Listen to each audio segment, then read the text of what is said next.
आज के बाद तेरे कार्यालय में कभी नहीं आऊंगा, क्योंकि खुद को राम साबित ही नहीं कर पाऊंगा। लेकिन अधिकारी, एक बात कान खोल करके सुन ले, जब तक इस धरा पर सरयू की धारा बहेगी, अयोध्या राम की थी, राम की है और राम की ही रहेगी। बहुत अच्छा। देखिए, कुछ है हमारा हिंदुस्तान, हिंदुस्तान है। एक अंग्रेज आया, बोले क्या तुम्हारा हिंदुस्तान? तो हम तुलसी माता के पौधे के पास ले गए। हमने कहा ये हमारी अम्मा है। उसने उखाड़ करके पत्ते पत्ते अलग कर दिए। बोले ये तुम्हारी अम्मा। अब मेरे अंदर का हिंदुस्तान जगा। हम उसको एक फुजली के पेड़ के पास ले गए। हमने कहा पिताजी से मिलो। उसने पिताजी को उखाड़ा। पिताजी ने ऐसा कार्यक्रम दिखाया, उसके बाद से ही सारे अंग्रेज लाल पैदा होने लगे, पहले काले पैदा हुआ करते थे। अध्याय समाप्त हुआ। ठीक कर दूंगा। बहुत अच्छा है। क्या है जीवन, जीजिए, आप बड़े लोग हैं, बढ़िया से एंजॉय करिए। हंसी बहुत बड़ी चीज है जो आज हम आपके पास बांटने आए हैं। राजनीति पर कोई व्यंग करता नहीं मैं, लेकिन अब क्या करूं, एक बात आ गई कि राहुल गांधी जी ने पंजाबियों को फोन किया और पूछा वोट किसको दिया बे? तो पंजाबियों ने कहा आपको।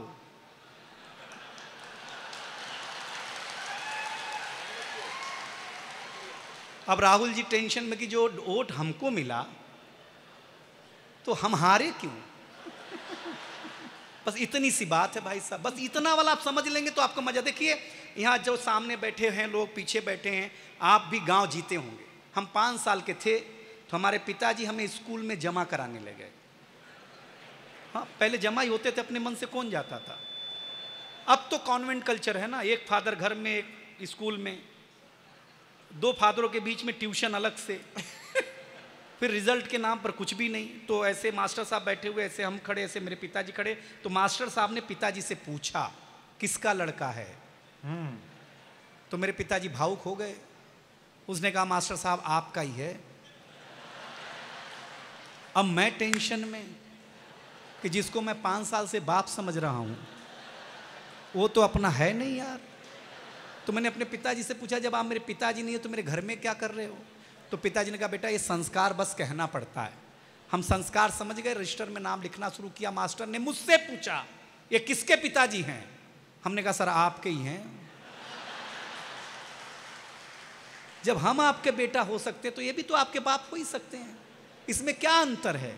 लेकिन साहब क्या पढ़ाई उस जमाने में होती थी। एक इंस्पेक्टर साहब जांच करने आए हमारे उत्तर प्रदेश में, जांच खचाखच बच्चे देखे हैरान, क्योंकि हमारे यहाँ बच्चे होते नहीं उत्तर प्रदेश में, सीधे बाप।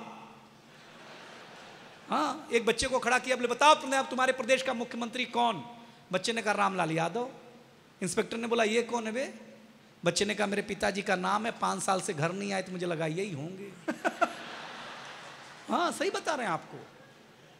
टेंशन में आ गया, बोले तुम्हारे प्रदेश के मुख्यमंत्री का नाम नहीं मालूम। बच्चे ने कहा ज्यादा बड़बड़ मत करो मास्टर साहब, असली बात यह है कि हम असली स्टूडेंट है ही नहीं, हम तो भेड़ बकरी चरा रहे थे। मास्टर जी बोले क्लासरूम में बैठ जाओ, शाम को 10-10 रुपया मिलेगा। अब ये बताओ तुम दोगे कि कोई और देगा? वो पागल हो गया। उसने मास्टर को डांटना शुरू, क्या करते हो बच्चे असली नहीं है। मास्टर ने कहा देखो साहब असली तो हम खुद ही नहीं है, असली मेरे पिताजी हैं, मुकदमा लड़ने गए। उन्होंने बोला जा संभाल दे, संभालने के चक्कर में हम पहली बार आए हैं। अब तो पागल होकर के हेडमास्टर कैबिन के में पहुंचा इंस्पेक्टर और बोला किस बात की सरकार तनख्वाह देती है आपको? बच्चे असली नहीं, मास्टर असली नहीं। तो हेडमास्टर साहब ने 10,000 की गड्डी निकाली, इंस्पेक्टर के हाथ पे रखी और बोला देखो साहब असली तो मैं भी नहीं हूं, असली मेरा बड़ा भाई है, वो खेत में काम कर रहा है। उसने कहा कि इंस्पेक्टर आएगा उसके हाथ में 10,000 की कड़कड़ाती नोट रखना, बिना कुछ बोले सारी फाइलों पे साइन करके निकल लेगा।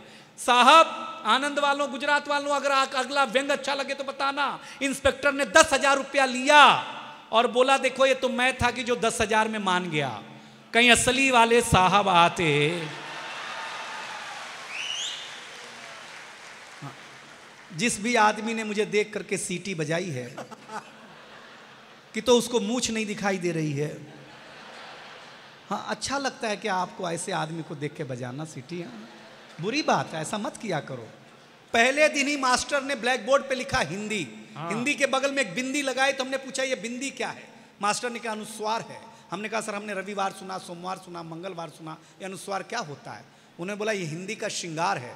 हम घर आए तो देखा हमारी चाची ने बड़ा सा अनुस्वार लगा रखा था। हमने चाची से पूछा ये क्या है? चाची ने बोला बेटा ये चाचा हैं। हम टेंशन में आ गए। हम भाभी के पास गए, भाभी ये कौन है? बोले बाबू ये भैया है। हमारा माथा खराब हो गया। आनंद वालों, हम शाम को वॉश बेसिन में मुंह धो रहे थे तो देखा चाचा नल की टोटी से चिटका हुआ है, वॉश बेसिन के आईने से चिटका हुआ है।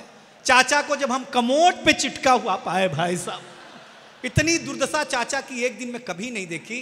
तब आपके बीच में एक कविता सुनाता हूं, आपको आनंद आएगा। इस आज के आशीर्वाद के साथ सुनिएगा कि देखिएगा कि प्रधानमंत्री आवास योजना के अंतर्गत, अच्छी कविता है, प्रधानमंत्री आवास योजना के अंतर्गत एक शख्स ने अर्जी लगाई, बोला एक मकान हमको भी चाहिए भाई। अधिकारी ने नजर उठाई, बोला चाहिए मकान तो बताइए अपना नाम। शख्स बोले राम। वाह। अधिकारी बोला पिता का नाम बताएं। राम जी बोले दशरथ लिख दिया जाए। अधिकारी बोला पता अयोध्या मत बता देना वरना अस्तित्व ही खो बैठोगे। अभी तक तो मंदिर के लिए ही तड़प रहे थे, ये बताने के बाद सरकारी आवास से भी हाथ धो बैठोगे। अच्छा है। राम जी बोले जब अयोध्या है तो अयोध्या ही बताऊंगा, और कहीं क्यों जाऊंगा। अधिकारी बोला लगता है रामलीला के सताए हुए हो या पागल खाना समझ के आए हुए हो। राम जी बोले ना रामलीला का सताया हुआ हूं न पागल खाना समझ के आया हुआ हूं। आप तो मेरी अर्जी पर ध्यान दे दो, हूं तो मैं राम, पर आप आम आदमी समझ के ही मकान दे दो। कवि के कहने का ढंग देखिए, आप आम आदमी समझ के ही मकान दे दो। अधिकारी बोला वाह वाह राम जी, न धनुष है न बाण है, आप राम हो इस बात का क्या प्रमाण है। राम जी बोले सब कुछ तो प्रमाण का ही खेला है, प्रमाण के ही चलते तो मंदिर निर्माण को इतने दिनों तक ठेला है। आज के बाद तेरे कार्यालय में कभी नहीं आऊंगा क्योंकि खुद को राम साबित ही नहीं कर पाऊंगा। वाह। अच्छा है। अगली दो पंक्तियों पर पांडाल बिना हाथ ताली बजाए रुक जाएगा तो जो चाहिए हार कर चला जाऊंगा यहां से। आज के बाद तेरे कार्यालय में कभी नहीं आऊंगा क्योंकि खुद को राम साबित ही नहीं कर पाऊंगा। लेकिन अधिकारी एक बात कान खोल करके सुन ले, जब तक इस धरा पर सरयू की धारा बहेगी अयोध्या राम की थी, राम की है और राम की ही रहेगी। बहुत अच्छा।